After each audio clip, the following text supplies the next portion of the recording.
कल रात की बात है। मतलब कल रात में ना बहुत फाइटर प्लेन्स की आवाज़ आ रही थी और हम लोगों को ये नोटिस मिला था कि कोई भी लाइट्स ऑन नहीं करनी है पूरी बिल्डिंग की।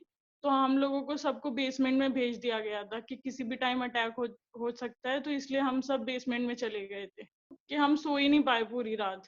कल भी और 2 दिन से ऐसा हो रहा है, क्योंकि जब कारगिल में अटैक हुआ ना उसके बाद में हम लोगों को नींद ही नहीं आ रही है ये सोच के कि पता नहीं कब किस टाइम हमारे सिटी में भी हो जाए। हमने इंडियन एम्बेसी में भी कंप्लेन की है कि हम लोगों के लिए चार्टर फ्लाइट्स का अरेंजमेंट किया जाए, किसी भी तरीके से हम लोगों को वापस अपने कंट्री बुलाया जाए। बट अभी तक किसी का कोई रिस्पॉन्स नहीं है। मेरा नाम उरूज फातिमा है। मैं यहाँ पे यूक्रेन में लवीव सिटी में रहती हूँ। अच्छा, वहाँ पे क्या पढ़ रही हैं आप? कौन से कोर्स में हैं? मैं एमबीबीएस कर रही हूँ, यहाँ से सेकेंड ईयर में हूँ। इंडिया में कहाँ से हैं? मैं इंडिया में यूपी मेरठ से हूँ। जहाँ पर हैं वहाँ के हालात कैसे हैं, थोड़ा सा बताएंगी? यहाँ के हालात तो बहुत ज़्यादा क्रिटिकल हैं। यहाँ के आसपास के बहुत सारे सिटीज़ में अटैक हो चुका है अभी तक। मेरे यहाँ से बहुत पास पास के सिटीज़ में हो चुका है अभी। और सिर्फ लवीव हमारा सिटी अभी सेफ है, मतलब अभी यहाँ पे कुछ नहीं हुआ है, बट बहुत ज़्यादा मैक्सिमम चांसेस हैं कि हो सकता है। तो इसीलिए सब लोग बहुत ज़्यादा पैनिक हैं और सबके पेरेंट्स भी बहुत ज़्यादा डरे हुए हैं। तो रात डर नहीं जी। लग रहा था कि कहीं ऐसा ना हो कि हम सो जाएं और कुछ हो जाए, अटैक हो जाए? हाँ, वो क्योंकि हम लोग तो इतना ज़्यादा डर गए थे सब लोग कि हम सो ही नहीं पाए पूरी रात। कल भी और 2 दिन से ऐसा हो रहा है, क्योंकि जब कारगिल में अटैक हुआ ना उसके बाद में हम लोगों को नींद ही नहीं आ रही है ये सोच के कि पता नहीं कब किस टाइम हमारे सिटी में भी हो जाए। इंडियन गवर्नमेंट की तरफ से क्या रिस्पॉन्स मिल रहा है? आप इंडिया वापस आ रही हैं या क्या सीन है? अभी तक इंडियन गवर्नमेंट की तरफ से तो कोई रिस्पॉन्स नहीं मिला है। हमने इंडियन एम्बेसी में भी कंप्लेन की है कि हम लोगों के लिए चार्टर फ्लाइट्स का अरेंजमेंट किया जाए, किसी भी तरीके से हम लोगों को वापस अपने कंट्री बुलाया जाए। बट अभी तक किसी का कोई रिस्पॉन्स नहीं है। हम सिर्फ वेट कर रहे हैं कि हमें यहाँ से कैसे भी करके निकाला जाए। कल रात की बात है। मतलब कल रात में ना बहुत फाइटर प्लेन्स की आवाज़ आ रही थी और हम लोगों को ये नोटिस मिला था कि कोई भी लाइट्स ऑन नहीं करनी है पूरी बिल्डिंग की।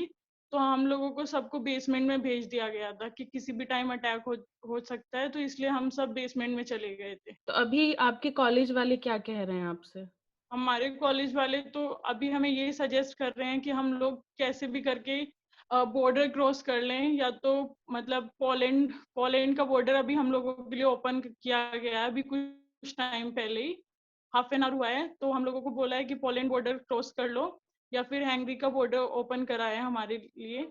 जिस कॉन्ट्रैक्टर के थ्रू मैं आई थी उन लोगों ने हमारे जो भी हम सारे स्टूडेंट्स के लिए अरेंजमेंट कर दी है। आप अगर बॉर्डर क्रॉस करती हैं तो वहां पे कहाँ जाके रहेंगी, क्या अरेंजमेंट है? अभी उन लोगों ने मतलब जो हमारे मैनेजर हैं यूरोपियन एजुकेशन वर्ल्ड के डॉक्टर आलमगीर, उन्होंने हम लोगों के लिए कैब बुक करी है यहाँ से पोलैंड के लिए। तो अभी फिलहाल हम लोग पोलैंड निकलेंगे, अभी 2 बजे यहाँ से निकलना है। तो उसके बाद में वहाँ जाने के बाद हमारी वो इंडिया की फ्लाइट्स, पोलैंड से फ्लाइट्स चल रही हैं, तो वो वहाँ से हमारी फ्लाइट्स का अरेंजमेंट करेंगे। और उन्होंने बोला है कि रुकने के लिए वो लोग या तो होटल वगैरह या फिर कुछ भी जो भी हो पॉसिबल हो पाएगा वो करेंगे। आप यहाँ पर हैं अभी, तो क्या यहाँ पे इंटरनेट कनेक्शन का क्या है? घर पे बात हो पा रही है?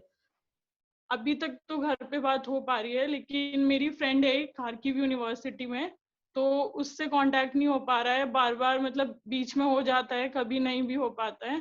तो उन लोगों की सिचुएशन बहुत ज़्यादा क्रिटिकल है, क्योंकि उन लोगों को तो 3 दिन से कुछ खाने के लिए भी नहीं मिला है। वहां पे भगदड़ की सिचुएशन है, एटीएम के बाहर लंबी लंबी लाइंस हैं, खाना आउट ऑफ स्टॉक चला गया। आपके यहाँ पे क्या हालात है?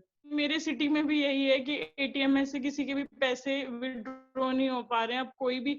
बहुत सारे स्टूडेंट कैशलेस हैं अभी, इनके पास कैश नहीं है और वो लोग निकाल भी नहीं पा रहे हैं। क्योंकि ये ऐसी सिचुएशन है, इतनी क्रिटिकल सिचुएशन है, और आप इंडिया के बाहर हैं, अपने घर वालों से दूर हैं, तो कैसा लग रहा है? लग रहा है कि बस एक बार कैसे भी करके इंडिया पहुंच जाए।